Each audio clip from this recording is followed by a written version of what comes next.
All right. So first off, guys, thank you. I appreciate. Hopefully, guys, you understand. We appreciate uh, anything, any time you guys give us, and on a Saturday at 3 when you could be playing, it's very cool. And shout out to Neil, who is, if you don't know, I can't imagine anybody here doesn't know, but ASLplayers.net is should be on everybody's bookmark. It's one of the best sites I've ever run around. Neil puts an enormous amount of time and effort into keeping things fresh and new. He's actually live streaming this, so thank you, Neil. And he's going to be offering questions from YouTube people if we get them. And then he'll repost this for your friends that miss it, or clubs that miss it, or any of that. So let people know. It's been too long, guys. Sorry for the downtime. Just a lot of stuff going on, a lot of ASL in the works. But generally, for those of you that are here for the first time, we use this to kind of give you guys a look in. We're very comfortable being transparent about what it is we do. For those of you that don't know, ASL MMP is comprised of Perry Koch, Brian Yals, and I, both who I will admit sorely are members of the ASL Hall of Fame while I'm not, which is a point of contention Brian brings up often. But we're ASL players who make ASL stuff, and we do so via license and contract with Hasbro, and we've been doing it for actually longer than Avalon Hill had ASL under its wing. So we're pretty fired up about that. Lots going on. Shout out to Chad Cummings, winner of the 2025 Winter Offensive. Well deserved. Great time, great tournament. Had almost 200 players there, which was great. Some younger players, which was even better. And for those of you that are around the internet, you're starting. I anyway am starting to see some younger players in the hobby, which is awesome. Not enough, but keep pushing to make that happen. So where are we? Well, Ponry is on pre-order, almost at its number. Should be coming out shortly. And we are very excited. It's been way too long in the making. Master designer and great dude, although he's a Browns fan, Pete Schelling, Don Petros, and a bunch of guys put together what I think is just an amazingly good product. Fun as hell. Don't care what's been published before. There's nothing like this out in the market. And Pete is one of the better designers, if not one of the best in existence. And this product is going to show it. Play tested the hell out of it. And again, for those of you who don't know, I now am in charge of MMP playtesting. And for whatever it's worth, I take that very seriously. And I have an enormously committed group. I see some of them here. Hirsch is here and a couple other guys who are part of that group. ASL stuff is getting play tested from MMP like it has never done before. And we're going to keep that pace going through 2025 and beyond. To that end, probably as of now, we're looking at an April release for Marco Polo Bridge Hazel. That will be 2 products. That will be an ASL product and a starter kit product. And along those lines, we're also in the process of reprinting some out of print stuff. The entire starter kit line is intended for reprint shortly. Beyond Valor as well. And we have a rulebook initiative that we think is probably past due, in the sense that we're putting together an 8x11 printed rule book, like the binder, without the binder, or not, because the binder from a cost perspective just doesn't make any sense. Not to mention, I have yet to see an ASL player who has their rule book in the actual binder still. But the idea is that we are going to publish the 8x11 rule book and the electronic rule book at some point in the very near future. Those 2 things will be exactly the same from that day forward. And what that means is that anytime the e-rule book will get updated, or does get updated, the printed rule book will receive an update as well. and that'll be done via high resolution PDF pages off our website that will be free to download. For any of you that understand publishing, the pagination and layout of a product can change 50 pages with the addition of a sentence. So what that means is when the ASL rulebook errata is added or changed, pagination can change. So what we'll do is we'll issue just standalone PDF pages for you to put into your ASL printed rulebook until such time we can organize the layout to fit within the pages that are printed.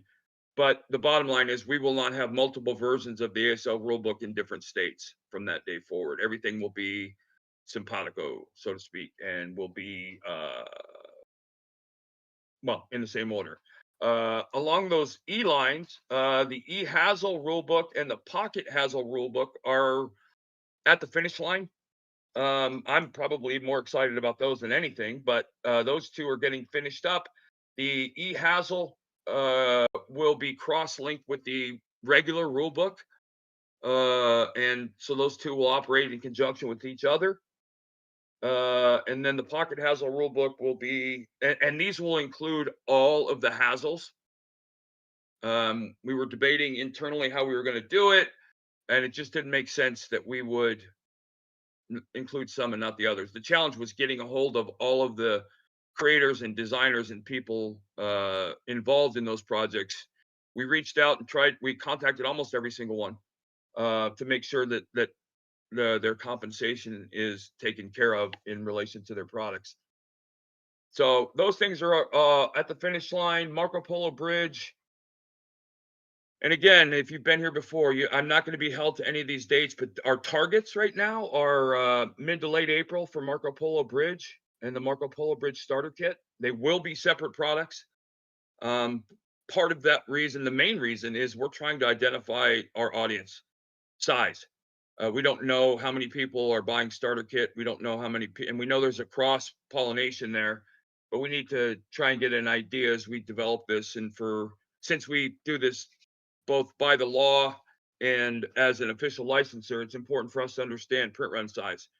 For those of you that haven't heard, we are unfortunately having to move our printing process overseas, which is going to create a very different schedule in some cases. And as such, we're trying to accommodate and figure out what that looks like. So hopefully you can bear with us over the next 6 months as we figure that out. But the idea is that Marco Polo Bridge and the starter kit will go on at a minimum pre-order sometime in April. So save your tax money. Farther down the line, well, not farther down the line, but one of the major announcements out of Winter Offensive, in addition to the induction of Brian Yals and Mark Nixon to the ASL Hall of Fame, was that WBC 2025 will now officially host the first ever ASL World Championship. That will be a 32 plus person NCAA bracket divided tournament. As of now, it's going to start Thursday morning. It probably will start Wednesday evening, but we will have an announcement on our website for you to register for the ASL tournament. There's nothing to do. It doesn't cost you anything, but you'll need to be registered for WBC to play. WBC runs July 26th to August 3rd. We're thinking this tournament's going to run from the 30th at the earliest to the 3rd. We will be featuring, for you poker fans, we will be featuring a main table in which the game will be broadcast, streamed live each day, with Brian and I and guest commentators doing the commentary. So hopefully that will be worth its weight in gold alone. And then the title game will be, and we're working with and trying to get Neil to help us out to make that happen. But WBC will be the first ever. Prizes include the winner receives MMP for life. The runner-up receives ASL for life. Hold on, let me actually look at the list. I'll read out some of this stuff. Different prizes: MMP for a year, ASL for life, MMP for life, ASL for a year, any one product. Awards for most boxcars, most snake eyes, most heroes generated, neat little trophies, sportsmanship award, just a ton of stuff. And as an aside, multiple players, some of the best in the world, have offered mentorship sessions, which we will award to players.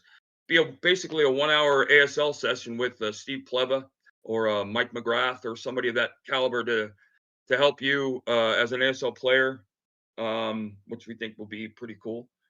But there will be multiple. It'll be a single elimination bracket for the World Championship, and there will be multiple brackets below that will allow players, if you show up and play and lose in the first round, there'll be brackets and games all the way through Sunday, with prizes going all the way through Sunday as well. Hoping to see some of our Euro friends to make it a truly world championship. But right now, we received really enthusiastic response, much better than we were expecting at Winter Offensive. So the intent right now is that it'll be at least a 32-player tournament. Could be up to, if it gets to 64, it'll end up starting on Wednesday evening. But we're going to wait and see. The sign-up sheet will be on our website at some point soon. And players will be ranked. There's a couple. There's a player ranking system that I had not known about that's out there that's literally up to date with the world rankings for players that play in tournaments around the world. So it features European players as well. I do know that if I'm not mistaken, 4 of the top 5 ranked players in the world on that list will be in attendance and playing. So I'm very, very fired up about that. So and then at WBC, the plan right now is to have Journal 16 ready. And in Journal 16 will be a Don Petros designed, I'll use air quotes around Hazel on Carpet Airfield, which we've been playtesting. A very different little Hazel, fun as hell. Couple boards will be included. And by the way, the tournament, the WBC tournament will be 6, possibly 7 double blind scenarios. Nobody playing in the tournament will see the scenarios prior to the tournament. And it will run from desert to PTO to night. So the guy that wins it, or the gal that wins it, will have a very thorough understanding of the ESL rules as they are laid out, which we're pretty fired up about.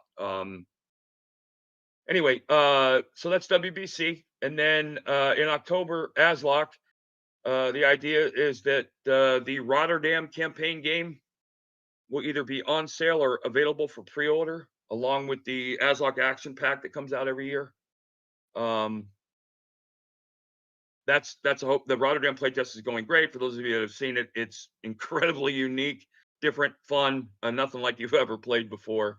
But David Myler and a group of guys over there have created and submitted a pretty amazing product. And I've been playtesting it for a long, long time, and it's nearing completion. And it's a heck of a product. It's a ton of fun, and it's, like I said, it's different than anything you've ever played. Reaching out to Winter Offensive 2026, the plan is that we will release Journal 17, the Winter Offensive mini pack that we raise money for the World War II Foundation for, and the Kharkov Hazel. Hopefully will be ready to put in your hands at Winter Offensive 2026. So we're excited about that. What else? The rule book printing. Chef DuPont will be probably an insert. That's well, playtesting for the most part is completed. That is going to be heading to the printers in some short order, and will be included in. It won't be a standalone product. It's not big enough, but it's another very much along the lines of St. Mary-Glise. Smaller Hazel, very manageable, smaller Hazel. Excited about that one. That's a Ken Dunn thing. ASL starter kit reprint 1 to 4, along with Decision at Elst, is going to be seeing reprint sometime in the next probably 6 months, along with the ASL starter kit magazine issue number 1, which is almost completely done and should be heading to the printer shortly.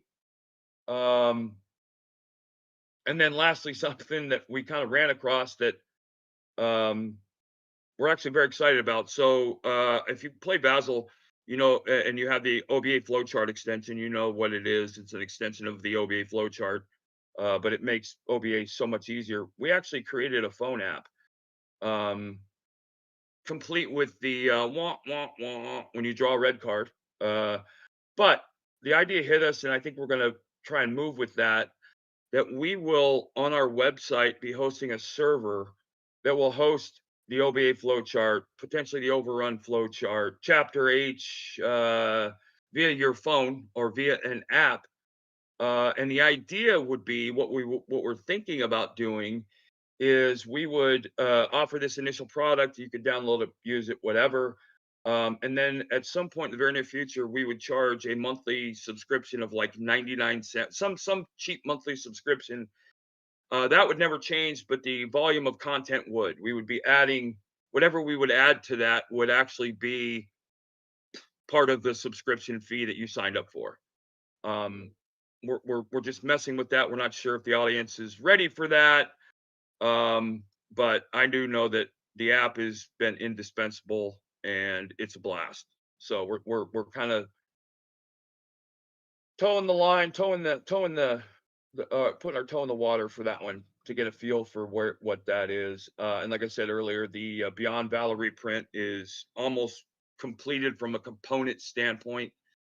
Every day that we don't have that in print, every day that we don't have the rule book in print, every day that we don't have the starter kit, you don't need to tell us the obvious, which is we're missing a customer, we're losing a customer, and that's not a good thing. Lastly, for kind of the new products, so I'm not a DYO guy, never have been, but I ran into a group of guys that had a DYO system, and they created something about 25 years ago, and I started playing it about 6 to 8 months ago, and I do so every Friday night.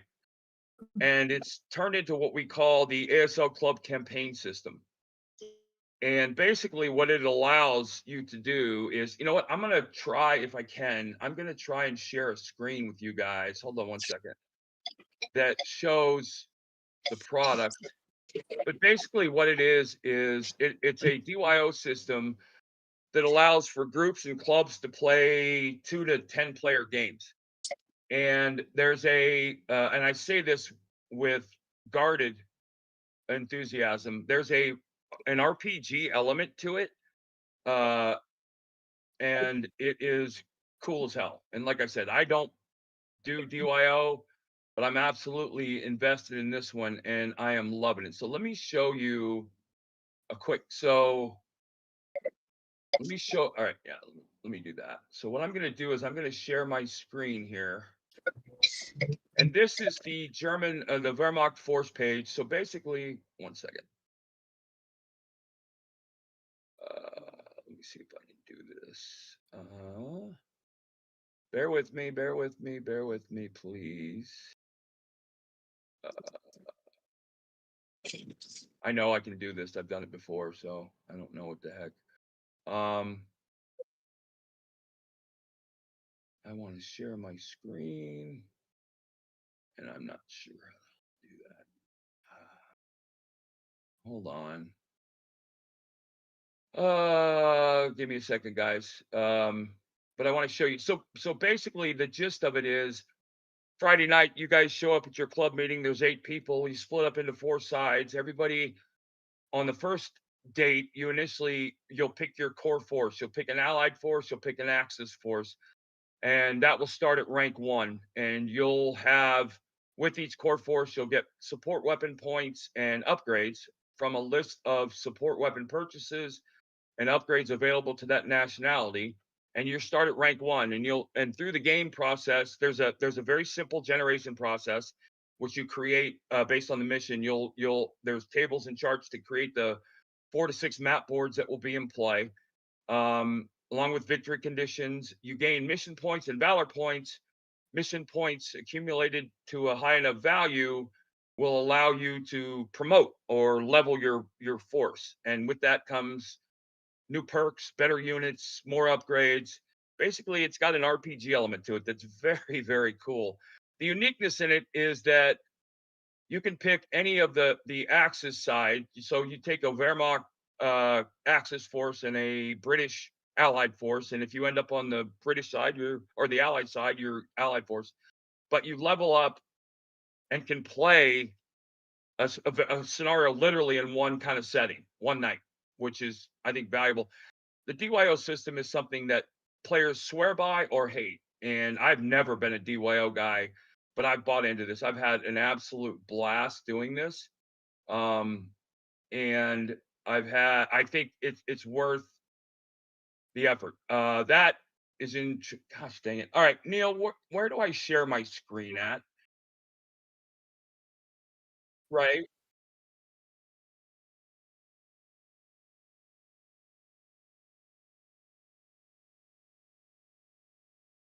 lower left. Yeah, I assume I knew how to do this, but I can't. So in the voice channel, lower left is my. Hold on, let me see if I can do this. View perks. Nope, nope, nope, nope, nope.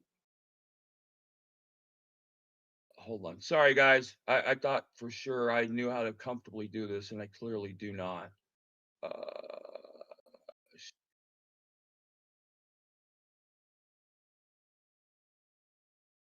okay. Yeah. Excuse me. Yeah. Mine doesn't. Mine does not say that. I don't know why. Uh, oh, you know what? I know why. Okay, hold on, guys. Hold on. I know why. I know why. Because I'm on two computers and it's on. I have it on the other. Okay. All right. Hold on one second. All right. I might dis.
All right. So that was. I don't know if you can still see the screen. Um, but that was kind of the Wehrmacht force page, and the core rules. Hey Neil, can you still see my screen? Okay. Okay. Okay. Okay. Sorry about that. I'm sorry about that, guys. I didn't mean to get this hung up. I thought it was going to be a lot easier. Um, but the gist of it is, and I'm going to show it to you guys again. You'll see the Wehrmacht force page, and basically this will be kind of the ranks with which you can buy. I'll scroll up and down. You'll see the upgrades and the support forces, and then thing called Valor Point purchases, but all this is part of the system. And I would tell you this: it's got almost 3 decades worth of play testing done, and uh, it's fun for someone that doesn't play. And like for last night, every scenario 6 turns, um, and all the things that go in. So what I'm going to do is I'm going to share the screen on my other computer. You might not hear me for a second, but you don't need to hear me. You just probably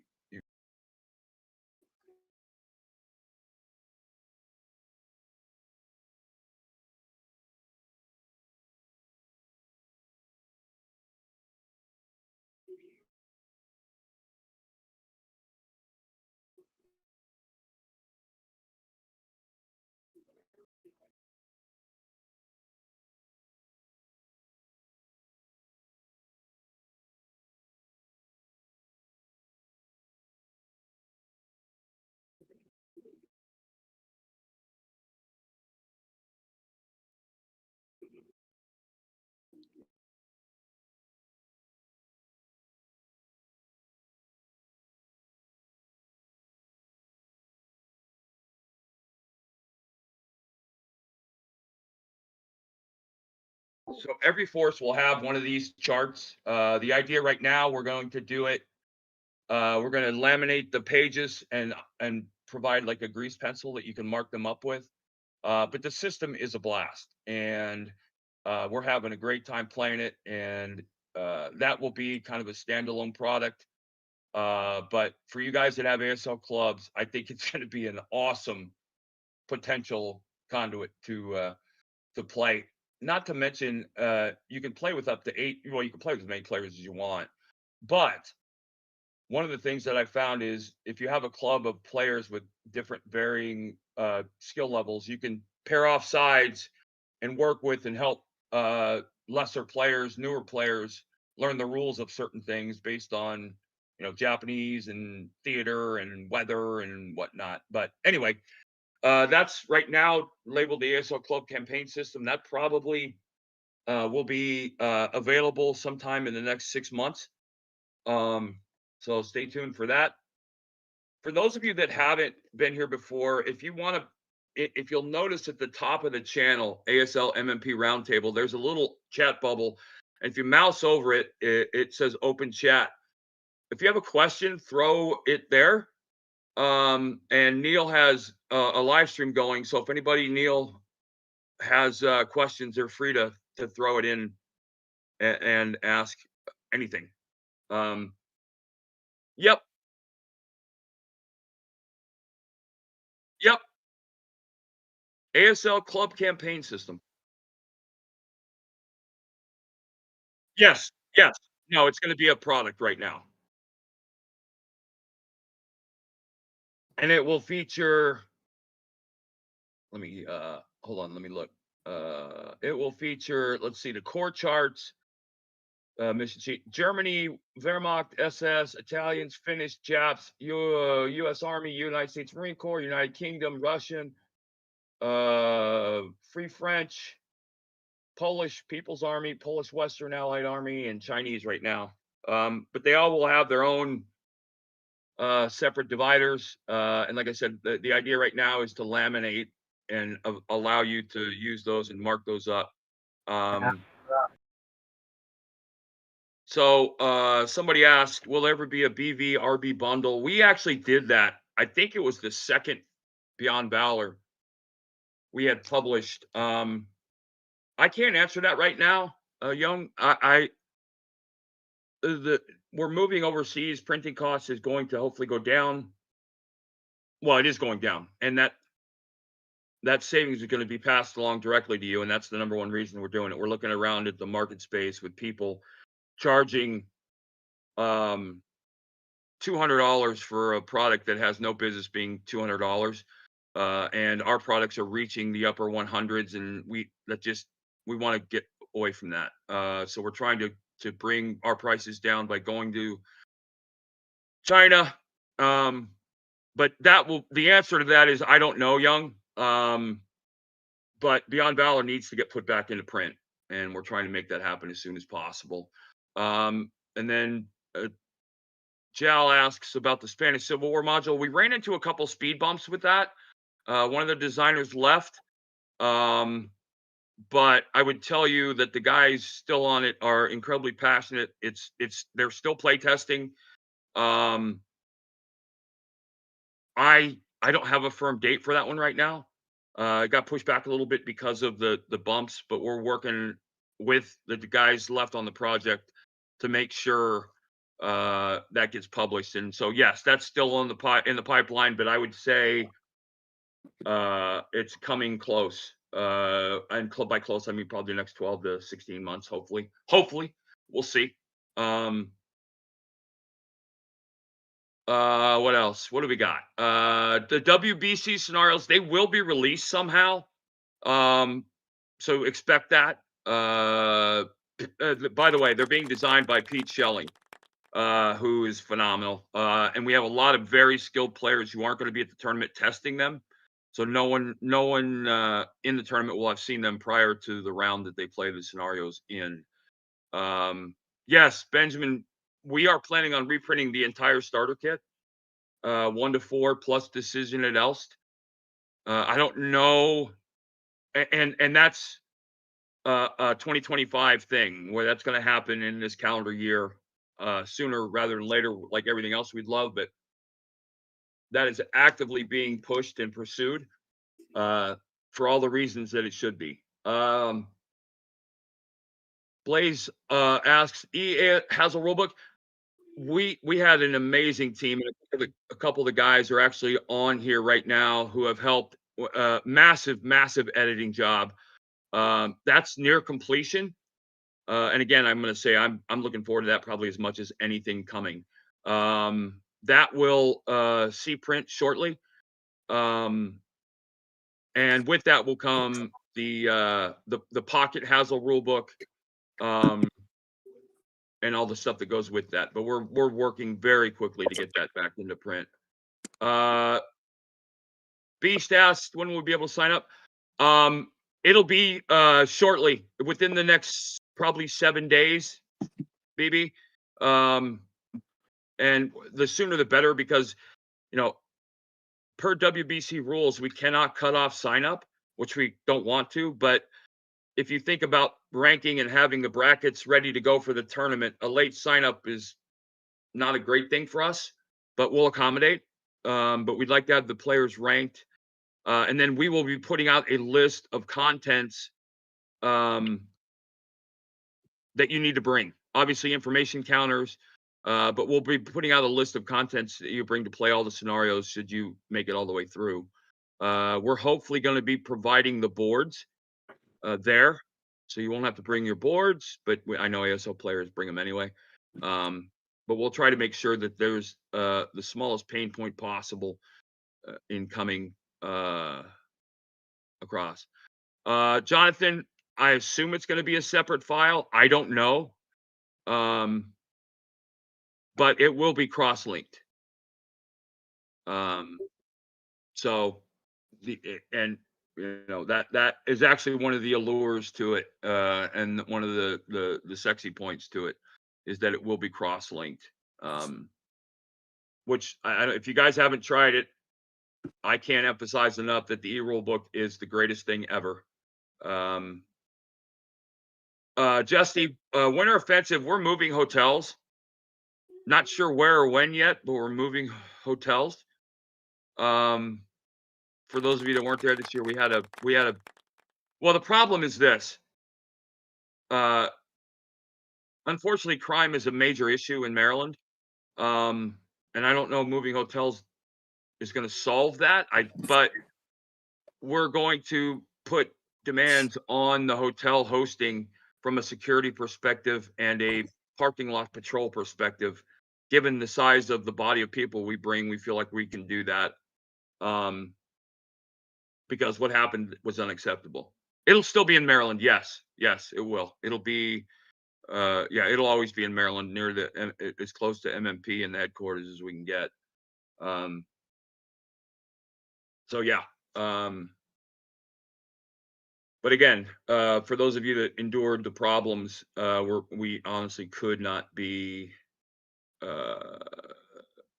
more upset about what happened. But you know. Yeah, we're not moving it to Canada ever, Pete. But yeah, we're not doing anything ever in Canada. But it's a nice thought. So, what else? Let me see what else I might have here for you guys to talk about. Rotterdam testing is going great. Kharkov is good. Carpet Airfield is kind of a new thing, but it's getting tested and it's a blast. It's very different than, and that's not really a hassle. There's a scenario compilation at the end of it to play all the scenarios, but it's a really fun, very different setup. There's going to be a geo map of Carpet Airfield in the product, along with another one. But the orders of battle and the scenarios are very unique and different to stuff that's already out there. And the date I have here, guys, for Ponry to ship, physically ship, and you can't hold me to this, but it's March 1st.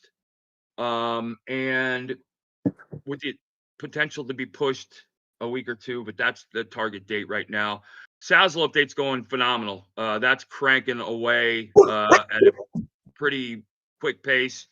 I don't have dates for you, but that's something that was actually a topic of a legitimate, significant topic of discussion, and that's getting done, working quickly. All right, Four Bridges next year.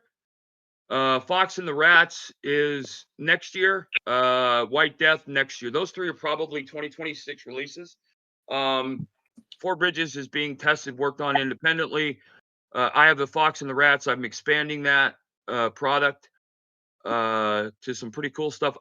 You can see the design issue I had when the product I was using and the books I was using. All of the scenarios were from 4041, Italian, Australian, British, and the CG was from the Third Battle of El Alamein, which is late in the year. Very different forces, so they didn't marry, they didn't match up. So I've gone back to the drawing board, and it's going to probably be contain two different Hazels. One will be the Battle for Tobruk with the Hazel map on the defensive southwestern perimeter outside of Tobruk that changed hands a bunch of times.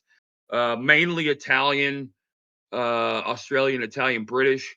And then the second one, the scenarios in the Hazel, and then the scenarios in the Hazel for the second campaign game in it will be mostly 15th, 21st, Panzer, 90th against the 8th Army at El Alamein, Alim El Halfa, and stuff like that.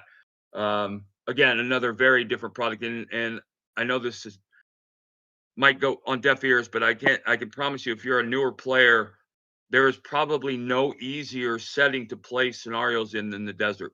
Once you get past the fact that it's a new chapter of rules, it's one of the easiest environments to play in because the routing rules get very limited, and line of sights aren't challenging. So, but we're excited about it.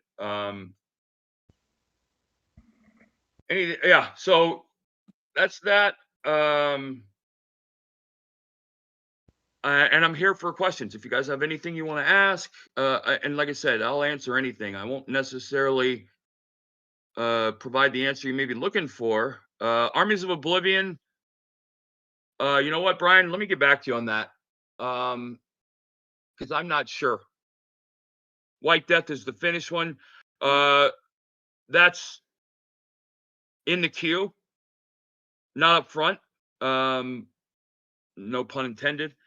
But as Ponry comes off the books, Marco Polo Bridge, Carpet Airfield, and Rotterdam and Kharkov and stuff, you'll see it. It'll creep up to the front as we go. And like I said, I'm generally pretty open about where we are with what we're at and what products are where. So you can usually ping me and I can give you an idea if there's something specific you're looking for outside of those. But Starter Kit Magazine, Neil, that should be in your hands. I would tell you less than 3 months.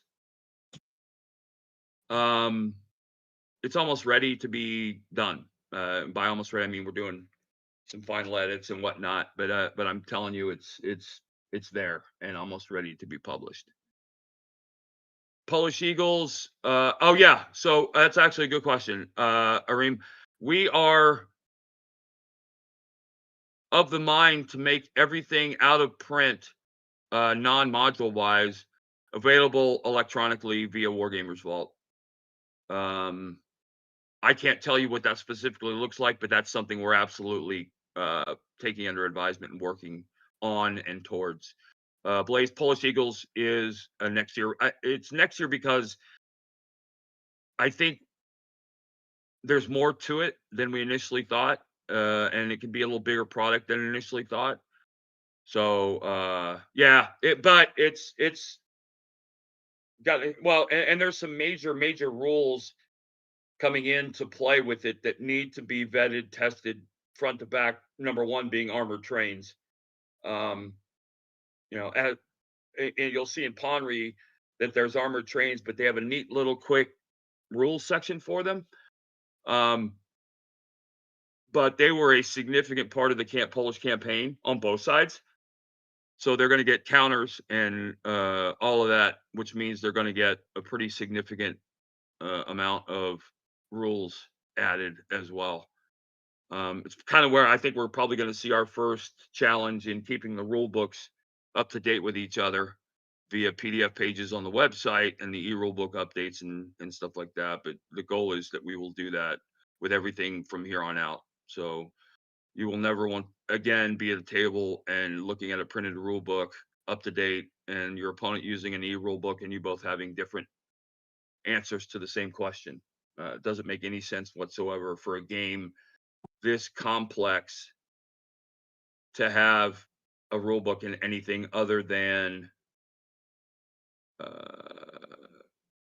in conjunction with each other. Yes, chapter H, yes. And like I said, Hirsch, I think the idea is, and I think we're headed towards, we have a really cool potential app that you can put on your phone or your iPad that you can find chapter H anything at the couple touches of the screen. But yes, it will be in the e version. I believe, if I'm not mistaken, Russian, German initially, as is published. But I don't quote me on that.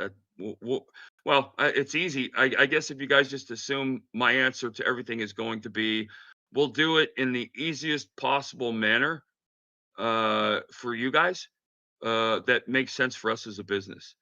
Yeah, no, that's the thing about the binder rule book is that you know, I think a lot of people like me have a copy that's literally penciled and marked up from years of errata and Perry says, and trying to get that printed, I think, is an important thing. But like I said, more importantly, the goal needs to be that whatever rule book you're holding in your hand is the up-to-date version.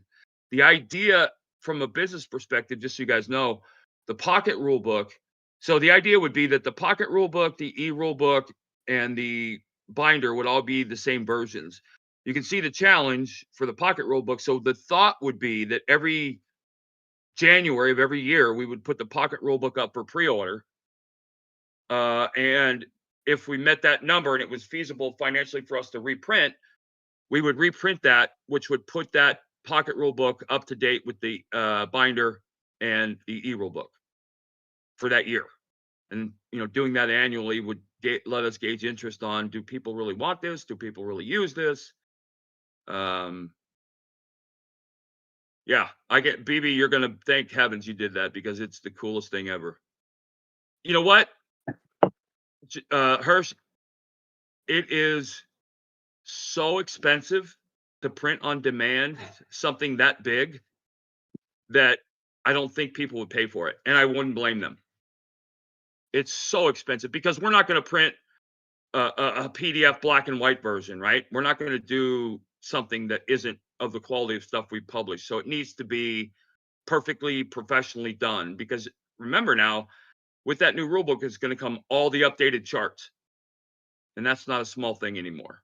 So the idea right now is that we'll print the binder rulebook without the binder. If demand for the binder gets to the point where financially it's feasible, yeah, we'll do it. We just don't think that people are going to want to pay the price for the binder that we would have to charge to make money. And as a business, we need to make money because we have full-time employees and all things that go with businesses, and we have to pay Hasbro. So,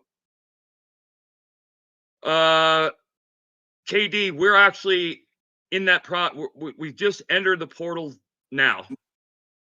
So we're going to find it. Basically, what we've allotted for it. So think about it like this. Right now, printing in the US, we get components in and we have to have people collate and compile the components. From our Chinese printer, we will get the components back collated, boxed, and shrink wrapped. So right now, it looks like, I think the time frame we've used is from the time we send that first proof over, we're looking at 4 months to have printed copy in-house. But that's different because when that printed copy comes, it goes right out the door, which is huge. So now we don't have to allocate. Well, Blaze, that's part of the process. Is the stuff we've gotten has been phenomenal.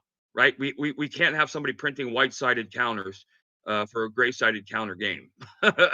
So the QA is a big deal. They're obviously cognizant of that. We have a process by which they send us with the, and I'm using air quotes, a final version. And if we sign off on it and get a shitty product, that's our fault. But we believe, and a lot of companies do this. I mean, if you look at other companies that have 500 games on pre-order, um, this is how they do it. So it's going to fall on us, and we're okay with that. But I think, and I'm pretty comfortable saying this, I think that the price points are going to make you smile compared to what we're having to charge now to be profitable. And ultimately, that's, we'd like to, uh, you know, listen, I'm going to say this, and I've said this forever. I didn't get into MMP and ASL to make money. That's never been a current. Now we have full-time employees. We have a fiduciary responsibility. We have to pay Hasbro, and all things go with that. But no product we've ever published has had its number one goal to be profit or profit margin. And that might sound like bad business, but I think we all understand you guys because we're you guys. And that's the other thing I need you to understand. And I've always reemphasized, we're ASL players playing ASL, printing, publishing ASL. Zenovan, will you ever add print dates on module reprints? I don't know that we'll do that. I think I think the idea is that we would put versions, different versions. And the new printing strategy, Brian, is MMP wide. If it needs to be, where it needs to be. Right. So thinking about it, let's just say, for example, and part of, and you guys don't need to know this, and Brian would probably be mad at me for talking about it, but there's some details inside this. When you ship from China, it costs you more if you can't fill a container. So the goal is that we would have enough product to print to ship to fill a container to lower our cost. Anybody that does business like this knows that. So our goal is to have products that will fill a container when they ship. Now, if we go ahead, I'm just going to spitball. If we order 5,000 of each starter kit, we can finish. We'll fill a container, but we will have inventory. And if anybody understands this business, having inventory is a daily loss of money. But the idea is that we're going to reprint in volumes that will give us years of stock. Because I think we're very much like you guys. We see people repeatedly in social media saying, "I really want to play ASL, but I can't find the starter kit, or I can't find Beyond Valor," and that we just can't let that continue happening. But we don't have bottomless pockets either. So we have to make the best and smartest decision for the company with your guys' interests as a very close second priority.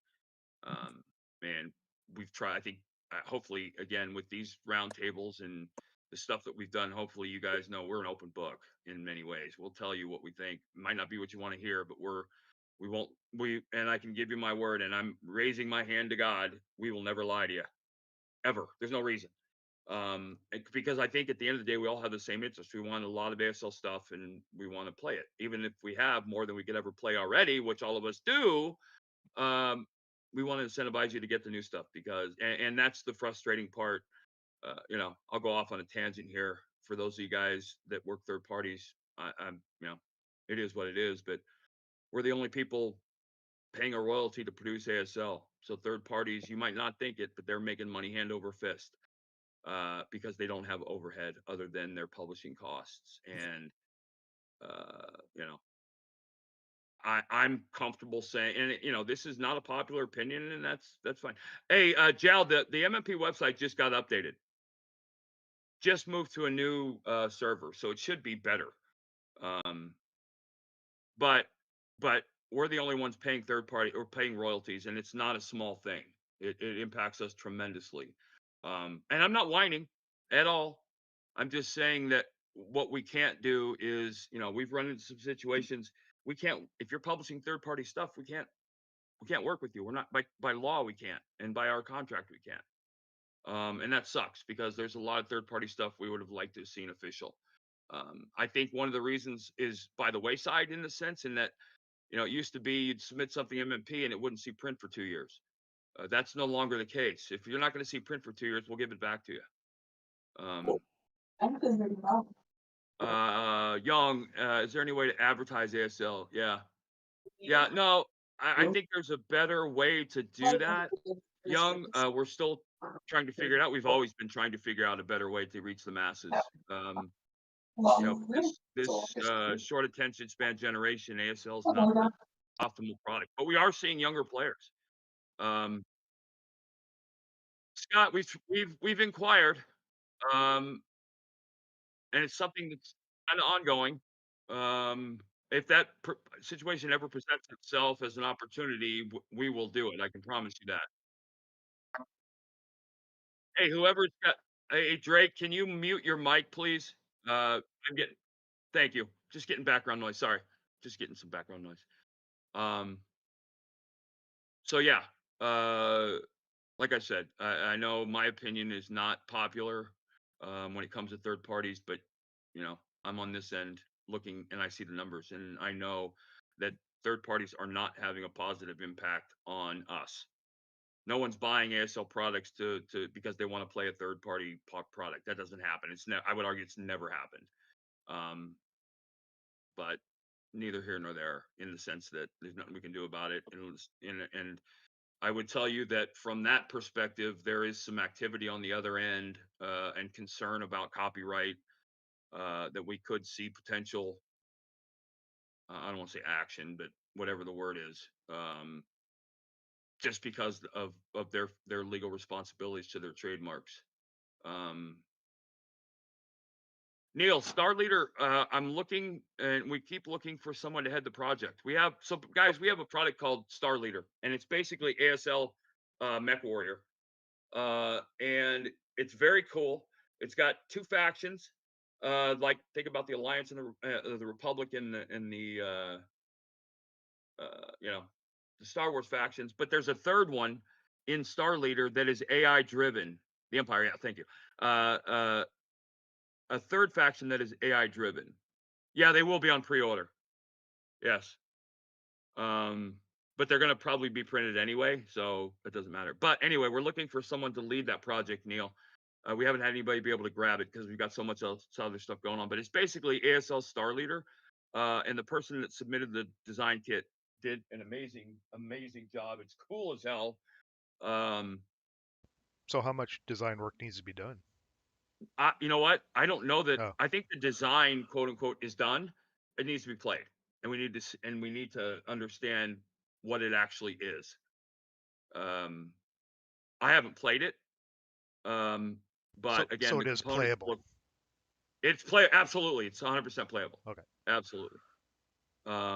And I have the kit, and we've been reaching out to different people. Yes, Drake, Rotterdam is due this year. Still on tap. Yeah, that's a good analogy, Blaze. But I would also call it ASL meets Mech Warrior in a sense. It's very, very cool. Probably a lot of it can be whittled down a little bit from a rules perspective, but the maps look cool as hell. The counters look really cool, and the units look awesome. Imagine, space vehicles, space tanks, and all that stuff. And it's not a really thick rule book, which is kind of nice, but it's a very unique twist on ASL. And for those that like Mech Warrior, which is an enormous audience, are you asking about the 1-inch counter thing? So the idea there, we thought about this one. I don't know if you guys have seen it, but Mark Newcomb did ASL at 1-inch counters, and I think it's the most beautiful thing I've ever seen. And when I see tournaments with people in magnifying glasses, I wonder if we shouldn't. But we're thinking about Kickstarter, Blaze, as a way to get that to the masses if it happens. I'm in love with it. But you can imagine, and I'm also the guy. Yeah, no, that's where we're at, brother. We understand. We've talked about what it might look like. There were some people that were like, "Hey, let's do new scenarios and new boards," and I was like, and I think most of us were like, "No, no, no, no, no. If we can't just reprint the basic system, I don't know that it's smart to do because I don't want separate products and have to support separate products." Um, and I don't think that that's an endeavor that would garner the audience that would allow us to print it in the numbers. But we're thinking about Kickstarter. We actually talked about that. Um, but I got to tell you, if you haven't seen it, it's one of the most gorgeous things I've ever seen. Obviously, all new art, 1 inch counters. I think what inch and a quarter hexes, but it's gorgeous. It's absolutely gorgeous, and it's so easy to read.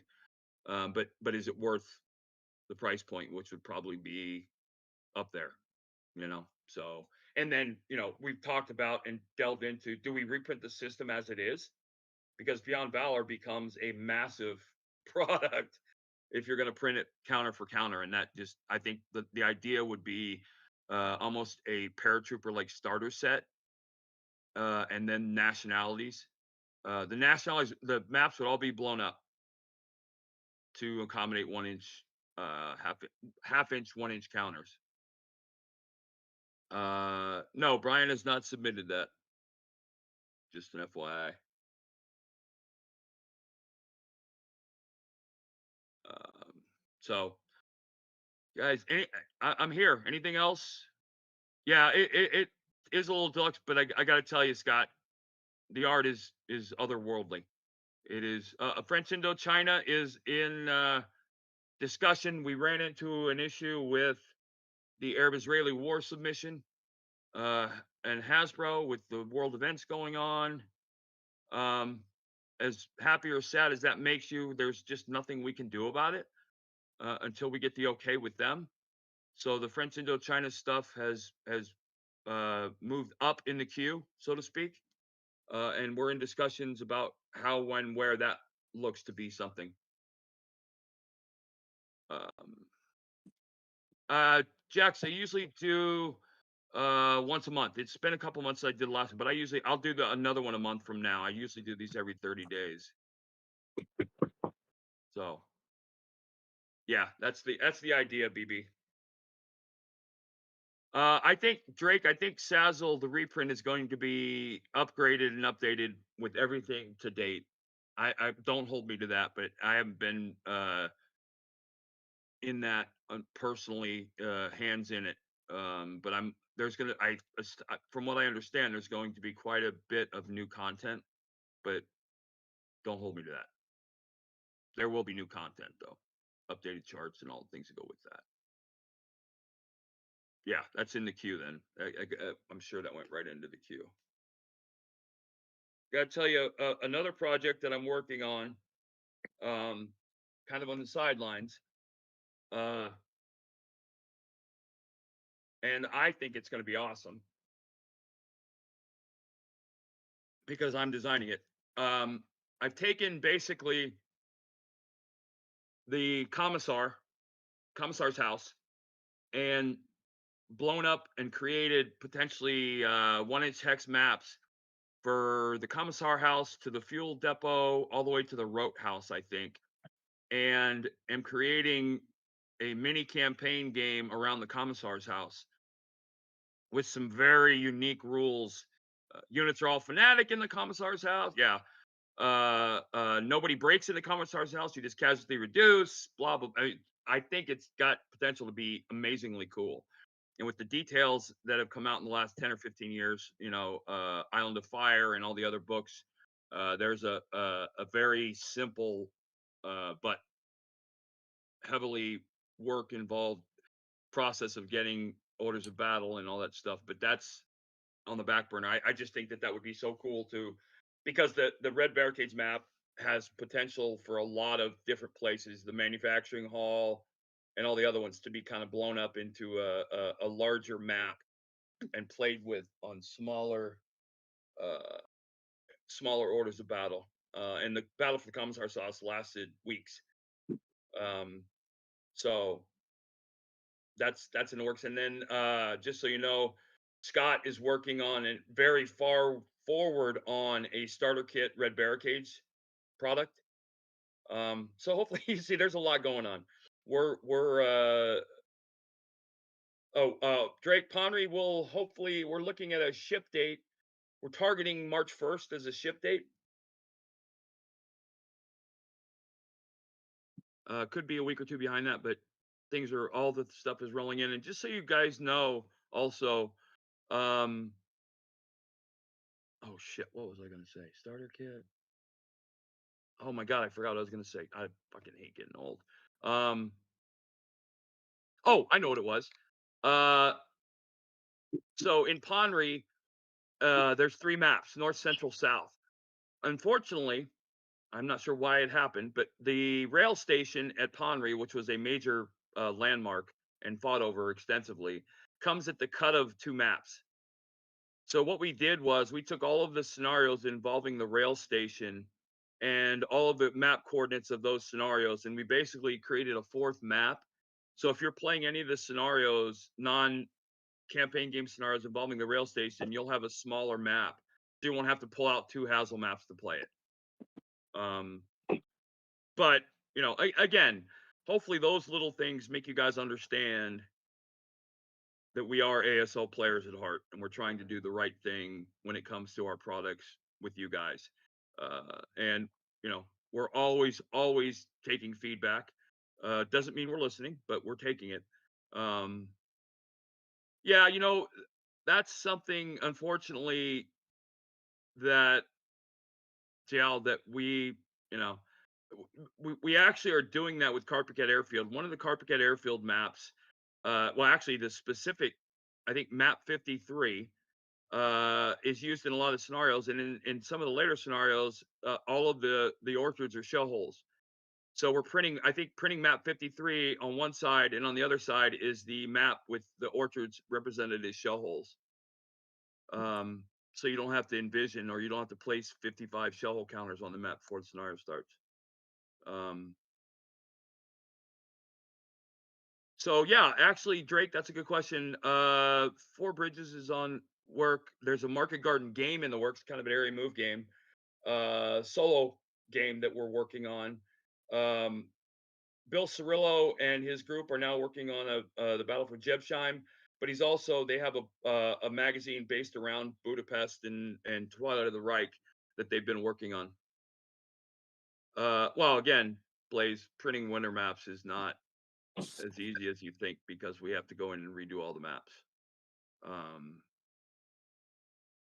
It's not as simple as just overlaying snow on the map. It's a redone map, and it's a lot of work. And the return on investment has never felt like it was there.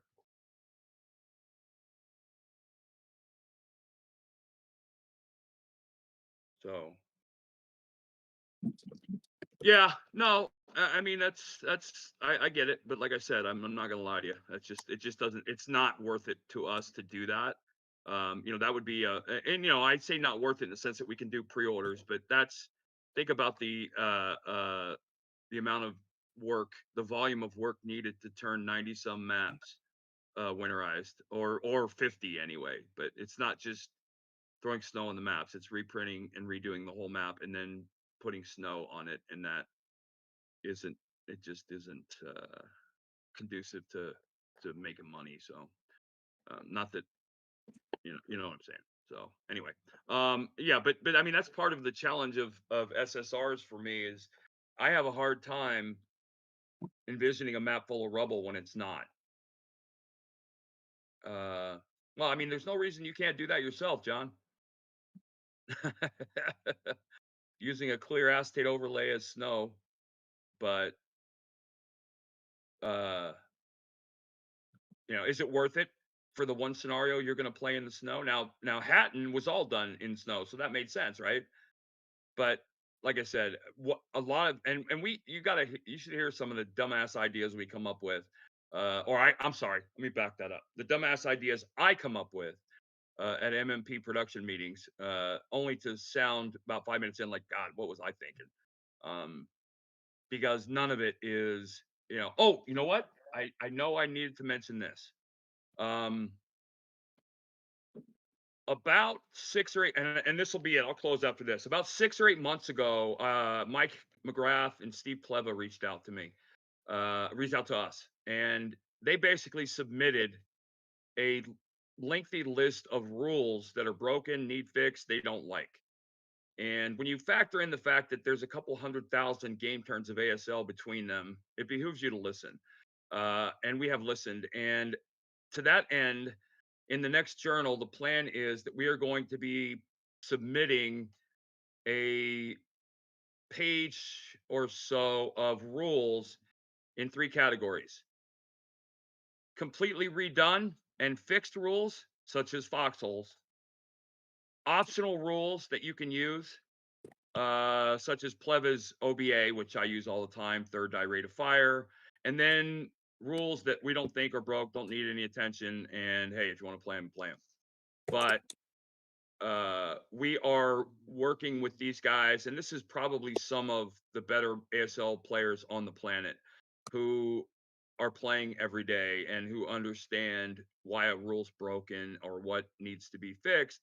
The problem is, well, I don't want to say the problem, but a lot of times when you think about fixing a rule, a lot of you will say, hey guys, just change this word in this rule to fix this rule, and not understanding that changing that rule, that word and that rule attaches itself to about 15 other exceptions, and nothing is done in a silo. So while Perry can feel glacially slow sometimes, I think his do no harm mantra from the rules perspective has served well. And I got to tell you, I think the game is proof, right? Yes, because that's the big one, Mike. How many scenarios is it going to change? One of the things is vehicle bypass freeze. How many scenarios does that change? And if it does it unbalance them really? Which is an unanswerable set of questions in many ways. So we have to be careful that the couple thousand official scenarios in print, and I don't think we're in danger of them being obsolete or unbalanced, but it's something we absolutely think about and look at when we're factoring that in.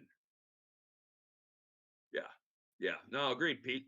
That's absolutely. And again, we can never look at this stuff in a silo, so to speak. We have to kind of look at the broader picture.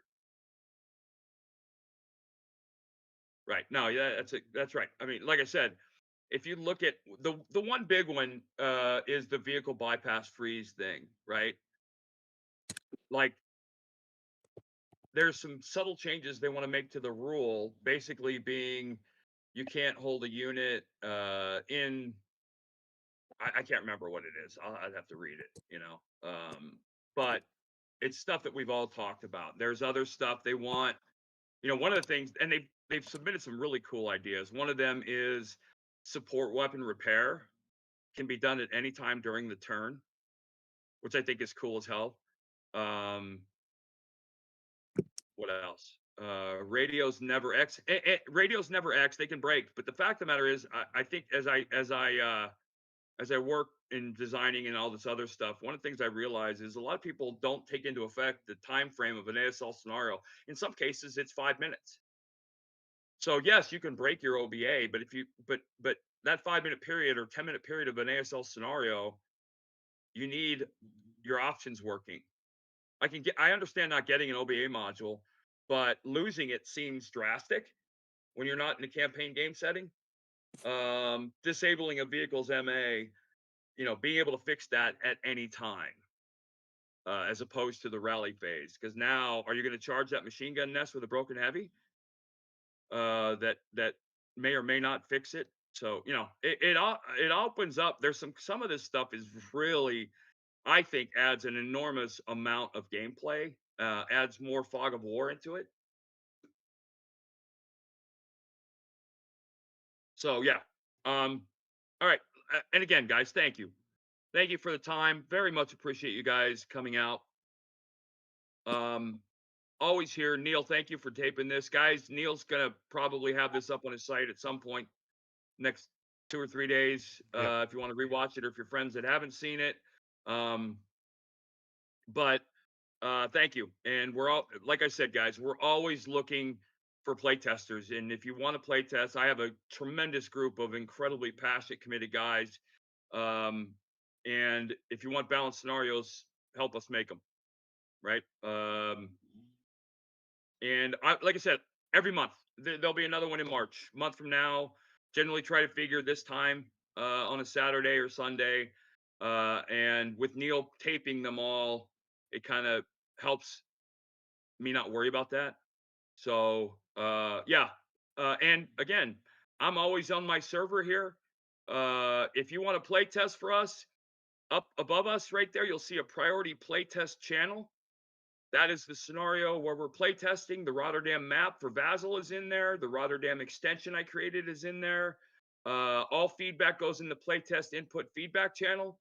You're more than welcome to help us out if you want. Pay close attention to the rules. There's a lot of Hazel specific stuff. Love to have you. And there's you can see the other projects up there. Most of them are private and locked. But the stuff we're getting ready to submit and playtest is up there. So thank you guys. You guys have a wonderful, wonderful weekend. If you're in the East and freezing, I apologize. This sucks. I didn't move here for this, but it is. Neil, thank you, brother, as always. And I'll you guys take care of yourselves. I'll talk to you soon. Thanks, Kurt. Yep. If you like what you saw, please like, share, and subscribe. If you didn't like what you saw, thanks for watching, and let me know how I can do better. See you in the next video.